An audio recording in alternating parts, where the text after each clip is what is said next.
آخر چاند اور سورج کو جہنم میں کیوں ڈالا جائے گا؟ نبی کریم صلی اللہ علیہ وآلہ وسلم نے فرمایا کہ قیامت کے دن چاند اور سورج کو جہنم میں ڈالا جائے گا۔ صحابہ کرام نے پوچھا، یا رسول اللہ، آخر ان کا کیا قصور ہوگا؟ حضور صلی اللہ علیہ وآلہ وسلم نے فرمایا، ان کا قصور یہ ہوگا کہ وہ دونوں بسم اللہ الرحمن الرحیم۔ ناظرین، اللہ تعالیٰ زمین و آسمان ان میں بسنے والی تمام مخلوقات کے خالق ہیں۔ جس طرح انس اور جن کو اپنی عبادت کے لیے پیدا کیا، اسی طرح باقی مخلوقات کو بھی کسی نہ کسی مقصد کے لیے پیدا کیا۔ ہر مخلوق اللہ کی تسبیح بیان کرتی ہے۔ ان مخلوقات میں سورج، چاند اور ستارے بھی شامل ہیں۔ نبی کریم صلی اللہ علیہ وآلہ وسلم نے جاہلیت کی ایک برائی یہ بھی ذکر فرمائی، لوگ ستاروں کی گردش اور ان کے اپنی اپنی منازل میں طلوع و غروب کی وجہ سے بارشوں وغیرہ کے برسنے کا اعتقاد رکھیں گے۔ حضرت زید بن خالد رضی اللہ تعالیٰ عنہ سے مروی ہے کہ حدیبیہ کے موقع پر رات کو بارش ہوئی اور صبح اللہ کے رسول نے ہمیں نماز فجر پڑھائی۔ جب آپ نماز سے فارغ ہوئے تو ہماری طرف رخ مبارک پھیر لیا اور پوچھا، کیا آپ لوگوں کو معلوم ہے کہ آپ کے رب نے کیا فرمایا؟ ہم نے عرض کی کہ اللہ اور اس کا رسول بہتر جانتے ہیں۔ آپ صلی اللہ علیہ وآلہ وسلم نے فرمایا، اللہ تعالیٰ نے فرمایا ہے کہ میرے بندوں نے صبح کی تو مجھ پر ایمان رکھتے تھے اور ستاروں کے منکر تھے، اور جس نے کہا کہ ہم پر فلاں فلاں ستارے نے بارش برسائی تو ایسے کہنے والا شخص میرا منکر جبکہ ستاروں پر اعتقاد رکھنے والا ہے۔ صحیح البخاری۔ نظام فلکی قدرت الہی کا مظہر اور تابع ہے۔ مفہوم آیت: اور سورج، چاند اور ستارے سب کے سب اس اللہ کے حکم سے ایک مقرر، منظم اور منضبط نظام کے تابع بنا دیے گئے ہیں۔ سورۃ الاعراف۔ حضرت ابوبکر رضی اللہ تعالیٰ عنہ سے مروی طویل حدیث میں ہے کہ اللہ کے رسول صلی اللہ علیہ وآلہ وسلم نے فرمایا کہ سورج اور چاند اللہ تعالیٰ کی قدرت کی نشانیوں میں سے دو بڑی نشانیاں ہیں۔ مفہوم آیت: اللہ وہی ذات ہے جس نے سورج کو روشنی کا ذریعہ اور منبع بنایا۔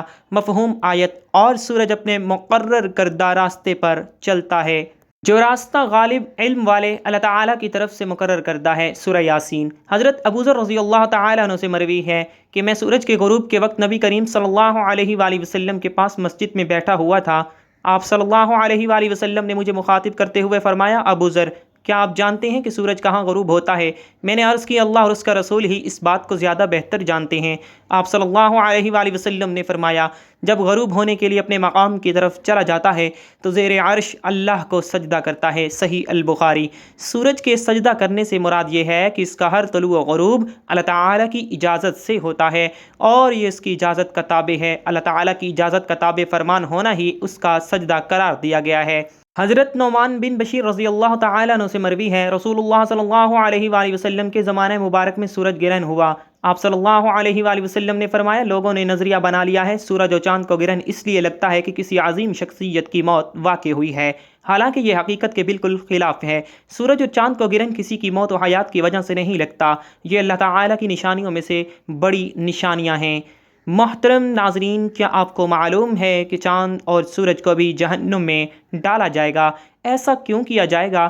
جاننے کے لیے ویڈیو کو مکمل دیکھیے۔ حضرت ابن عباس رضی اللہ تعالی عنہ سے مروی ہے کہ انہوں نے فرمایا، جس سے اس بارے میں شک ہو کہ میدان حشر شام میں برپا ہوگا، اس سے یہ آیت مبارکہ تلاوت کر لینی چاہیے۔ والذی اخرج الزین کفروا من اہل الکتاب من دیارہم لاول الحشر۔ رسول پاک صلی اللہ علیہ وآلہ وسلم نے انہیں اس دن فرمایا تھا کہ تم چلے جاؤ۔ انہوں نے پوچھا، کہاں؟ تو آپ صلی اللہ علیہ وآلہ وسلم نے فرمایا، ارض معشر کی طرف۔ حضرت معاویہ بن حیدہ رضی اللہ تعالی عنہ سے روایت ہے کہ آپ صلی اللہ علیہ وآلہ وسلم نے ارشاد فرمایا کہ تم اس طرف جمع کیے جاؤ گے، اور آپ صلی اللہ علیہ وآلہ وسلم نے ملک شام کی طرف اشارہ فرمایا۔ حضرت سمرہ بن جندب رضی اللہ تعالی عنہ سے روایت ہے کہ آپ صلی اللہ علیہ وآلہ وسلم نے فرمایا، تم بیت المقدس کی طرف مشہور ہوگے اور پھر تم قیامت میں جمع ہوگے۔ حضرت وہب منبع رحمہ اللہ فرماتے ہیں کہ اللہ تعالیٰ نے بیت المقدس سے فرمایا تھا کہ میں تجھ پر اپنا عرش رکھوں گا اور تیری طرف اپنی مخلوق کو معشور کر دوں گا، اور تیرے پاس داؤد علیہ السلام سوار ہو کر آئیں گے۔ حضرت ابن عمر رضی اللہ تعالیٰ عنہ سے روایت ہے کہ آپ صلی اللہ علیہ وآلہ وسلم نے فرمایا کہ جو شخص یہ چاہے کہ اپنی آنکھ سے قیامت کا مشاہدہ کرے تو اسے چاہیے کہ وہ اذا الشمس قورت واذا النجوم انکدرت کو پڑھ لے۔ قیامت کے دن ایک منادی ندا کرے گا کہ جس سے یہ سب مخلوقات سنے گی، وہ کہے گا، ہر قوم جو خدا کو چھوڑ کر جن معبودوں کی عبادت کرتی تھی ان کے ساتھ ہو جائے، چنانچہ ہر شخص کے سامنے اس کے معبود کی صورت بنا دی جائے گی۔ جس کی وہ عبادت کیا کرتا تھا، ایک فرشتہ کی شکل حضرت عزیز علیہ السلام جیسی اور ایک فرشتہ کی شکل حضرت عیسیٰ ابن مریم علیہ السلام جیسی بنا دی جائے گی۔ چنانچہ یہودی اور عیسائی ان دونوں کے پیچھے چل پڑیں گے، پھر یہ معبود انہیں جہنم کی طرف لے جائیں گے، پھر کوئی نہیں بچے گا، صرف مومن رہ جائیں گے۔ البتہ مومنین میں کچھ منافق بھی ہوں گے، اللہ تعالیٰ ان کے سامنے جس حالت میں چاہیں گے ظہور کریں گے اور فرمائیں گے، اے لوگو، سب لوگ چلے گئے، تم بھی اپنے خدا کے ساتھ جس کی تم عبادت کرتے تھے اس کے ساتھ چلے جاؤ۔ وہ عرض کریں گے کہ خدا کی قسم، اللہ کے سوا ہمارا کوئی معبود نہیں، ہم غیر اللہ کی عبادت نہیں کرتے تھے۔ پھر اللہ تعالیٰ اپنی پنڈلی مبارک سے پردہ ہٹا کر مومنین پر اپنی عظمت کی تجلی فرمائیں گے، جسے وہ پہچان لیں گے کہ وہی ان کا رب ہے۔ مومنین یہ دیکھ کر سجدہ ریز ہو جائیں گے، جبکہ منافقین گدی کے بل جا گریں گے، کیونکہ اللہ تعالیٰ ان کی پشتوں کو بیل کے سینگ کی طرح سخت کر دے گا۔ پھر اللہ تعالیٰ مومنین کو حکم دیں گے تو وہ اپنا سر اٹھائیں گے۔ حضرت ابن عباس رضی اللہ تعالیٰ عنہ سے روایت ہے کہ سیدنا ابو بکر صدیق رضی اللہ تعالیٰ عنہ نے عرض کیا، یا رسول اللہ، میں دیکھ رہا ہوں کہ آپ صلی اللہ علیہ وآلہ وسلم بوڑھے ہو رہے ہیں۔ آپ صلی اللہ علیہ وآلہ وسلم نے فرمایا، مجھے سورہ ہود، سورہ واقعہ، سورہ مرسلات، سورہ عما یتساءلون اور سورۃ التکاثر نے بوڑھا کر دیا۔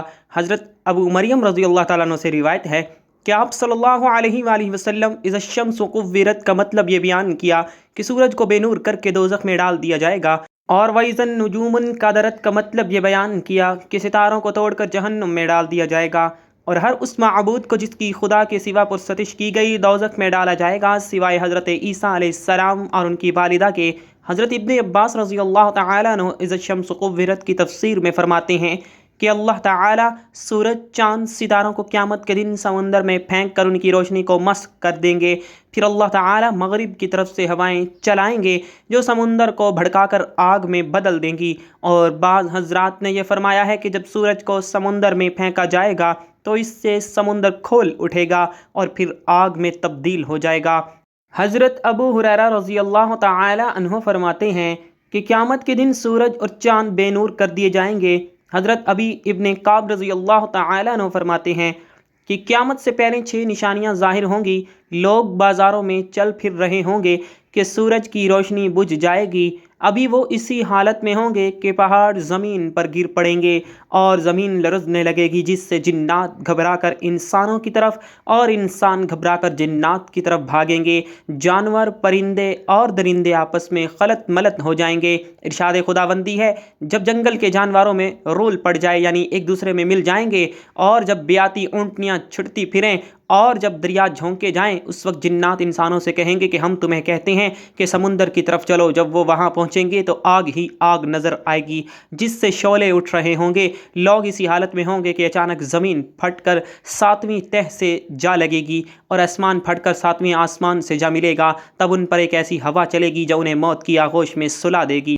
حضرت ابن مسعود رضی اللہ تعالی عنہ فرماتے ہیں کہ آسمان کی حالت تبدیل ہوتی رہے گی، کبھی تو وہ امہلہم رویدہ کی طرح ہوگی اور کبھی وردتن کدہان اور کبھی واہیہ۔ آسمان پھٹتا رہے گا اور اس کے احوال تبدیل ہوتے رہیں گے۔ حضرت محمد بن کعب رحمہ اللہ کی روایت سے امام قرطبی رحمہ اللہ فرماتے ہیں، قیامت کے دن لوگوں کو اندھیرے میں اٹھایا جائے گا اور آسمان کو لپیٹا جا چکا ہوگا، ستارے جھڑ جائیں گے، سورج چاند ختم ہو جائیں گے، اور ایک منادی آواز دے گا، لوگ اس دن اس کی آواز کے پیچھے دوڑیں گے۔ ارشاد باری تعالی ہے، اس دن پیچھے دوڑیں گے پکارنے والے کے، ٹیڑھی نہیں، جس کی بات آپ صلی اللہ علیہ وآلہ وسلم نے فرمایا، جب میں جنت میں داخل ہوں گا اور اپنے رب ذوالجلال کو دیکھوں گا تو اس کے سامنے سجدہ ریز ہو جاؤں گا۔ اللہ تعالیٰ مجھے اپنی تعریف اور بزرگی بیان کرنے کی ایسی اجازت دیں گے جو اپنی مخلوق میں سے کسی کو بھی نہیں دی ہوگی۔ پھر اللہ تعالیٰ فرمائیں گے، یا محمد اپنا سر اٹھائیں، شفاعت کریں، آپ کی شفاعت قبول ہوگی، آپ سوال کریں، آپ کو عطا کیا جائے گا۔ جب میں اپنا سر اٹھاؤں گا تو اللہ تعالیٰ استفسار فرمائیں گے کہ آپ کیا چاہتے ہیں، حالانکہ اللہ تعالیٰ خوب جانتے ہیں۔ میں عرض کروں گا، یا اللہ، آپ نے مجھ سے شفاعت کا وعدہ فرمایا تھا، بس آپ جنتیوں کے حق میں میری شفاعت قبول فرمائیں تاکہ وہ جنت میں داخل ہو سکیں۔ اللہ تعالیٰ فرمائیں گے، میں نے ان کے حق میں آپ کی شفاعت قبول کی اور ان کو جنت میں داخل ہونے کی اجازت دی۔ اس ذات کی قسم جس نے مجھے حق کے ساتھ بھیجا ہے، تم دنیا میں اپنی بیویوں اور گھروں کو اس سے زیادہ نہیں پہچانتے جس طرح جنت والے اپنی بیویوں اور گھروں کو پہچانتے ہیں۔ بس ہر آدمی 72 حوروں سے ہم بستری کرے گا جنہیں اللہ تعالیٰ اس جنتی کے لیے پیدا فرمائیں گے، اور اولاد آدم علیہ السلام میں سے 2 عورتوں سے بھی ہم بستری کرے گا جنہیں عبادت خداوندی کی وجہ سے جنت کی عورتوں پر فضیلت حاصل ہوگی۔ ان میں سے پہلی سے یاقوت کے کمرے میں سونے کے تخت پر ہم بستری کرے گا جو موتیوں سے گھرا ہوگا۔ اس عورت نے ریشم کے 70 جوڑے پہنے ہوں گے۔ اگر جنتی اپنا ہاتھ اس کے دونوں کندھوں کے درمیان رکھ کر اپنے ہاتھ کی طرف دیکھے گا تو اسے اپنا ہاتھ اس کے سینے میں سے اس کے کپڑوں، گوشت اور جلد کے پیچھے سے بھی دکھائی دے گا۔ نیز جنتی اس کی پنڈلی کے گودے کو بھی دیکھ سکے گا جس طرح تم میں سے کوئی یاقوت کی نلکی میں دھاگے کو دیکھ سکتا ہے۔ اس کی بیوی کا جگر اس کے لیے آئینہ ہوگا اور اس کا جگر بیوی کے لیے آئینہ ہوگا۔ جب وہ اپنی بیوی کے پاس ہوگا نہ وہ اس سے اکتائے گا اور نہ اس کی بیوی اس سے اکتائے گی۔ یہ جب بھی اس کے پاس آئے گا اسے کنواری پائے گا، نہ مرد کا ذکر سستی کرے گا نہ ہی بیوی کی فرج کو شکایت ہوگی۔ اس دوران انہیں ندا دی جائے گی کہ تم دونوں میں سے کوئی بھی سیر نہ ہوگا اور نہ ہی منی نکلے گی۔ جنتی مرد سے کہا جائے گا تیرے لیے اور بھی بہت سی بیویاں ہیں۔ وہ ایک ایک کر کے سب کے پاس جائے گا۔ جس بھی بیوی کے پاس جائے گا وہ کہے گا واللہ میں نے جنت میں کوئی تجھ سا حسین نہ دیکھا اور نہ تجھ سے زیادہ کسی کو محبوب بنایا، اور جہنم کے مستحق جہنم میں جائیں گے۔ عبدالعزیز بن مختار بن عبداللہ دناج کہتے ہیں کہ میں خالد بن عبداللہ بن خالد بن اسید کے عہد میں ایک مسجد میں ابو سلمہ بن عبد الرحمن کے ساتھ بیٹھا تھا۔ حسن بھی آ کر بیٹھ گئے، ہم گفتگو کر رہے ہیں۔ دوران گفتگو ابو سلمہ نے کہا ہمیں سیدنا ابو ہریرہ رضی اللہ تعالیٰ عنہ نے بیان کیا کہ نبی کریم نے فرمایا قیامت والے دن سورج اور چاند دونوں دوزخ میں لپٹے ہوئے ہوں گے اور ان کا رنگ سرخ ہوگا۔ حسن نے کہا ان کا کیا گناہ ہے؟ سیدنا ابو ہریرہ نے کہا میں تجھے رسول اللہ کی حدیث بیان کر رہا ہوں۔ یہ سن کر حسن خاموش ہو گیا۔ انہیں دوزخ میں ڈالنا بطور سزا نہیں ہے بلکہ سورج اور چاند کی پرستش کرنے والوں کی مذمت اور ان کو رسوا کرنے کے لیے انہیں دوزخ میں ڈالا جائے گا کہ دیکھو جن کو تم خدا سمجھتے تھے اور جن کی پرستش کرتے تھے تم کو عذاب سے بچانا تو درکار، آج وہ خود دوزخ میں پڑے ہیں اور خود کو دوزخ سے نہیں نکال سکتے۔ حضرت علامہ مفتی احمد یار خان نعیمی علیہ رحمہ لکھتے ہیں کہ چاند اور سورج عذاب پانے کے لیے دوزخ میں نہیں جائیں گے بلکہ اپنے پجاریوں کو عذاب دینے جائیں گے۔ ان کی گرمی عذاب کی گرمی سے مل کر عذاب کو دوبالا کر دے گی۔ دیکھو دوزخ میں عذاب دینے کے لیے فرشتے بھی تو ہوں گے مگر وہ عذاب پانے کے لیے وہاں نہیں گئے بلکہ عذاب دینے کے لیے ہوں گے۔ نیز چاند اور سورج نور ہیں اور نور کو نار تکلیف نہیں دیتی۔ دیکھو مومنین گناہ گاروں کو نکالنے کے لیے دوزخ میں جائیں گے مگر بالکل تکلیف نہ پائیں گے۔ اللہ تعالی ہمیں دین کی مکمل سمجھ نصیب فرمائے اور ہمیں نیکوکاروں میں شامل کرے، آمین۔ ناظرین کمنٹ باکس میں اللہ تعالی کے 99 ناموں میں سے ایک نام ضرور ٹائپ کیجیے گا۔ والسلام۔